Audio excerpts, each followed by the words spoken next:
زنيت وقتلت ولدي من الزنا. فقال اخرجي، قال اخرجي أيتها الفاجرة. فخرجت منكسرة القلب. فجاءت في اليوم الثاني قالت إني أريد أن أتوب، فقال لها اخرجي. فجاءه الوحي قال يا موسى لم رددت التائبة؟ أما علمت من هو شر منها؟ أما علمت من هو شر منها؟ قال موسى زانية وقاتل، من شر منها؟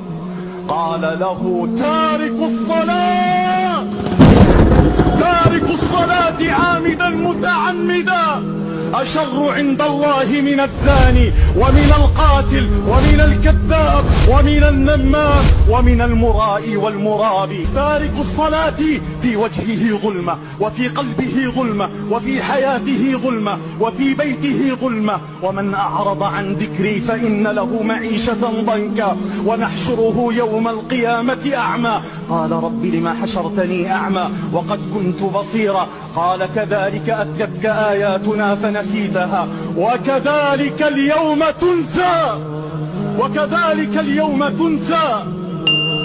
أسألك بالله، أسألك بالله يا من لا تصلي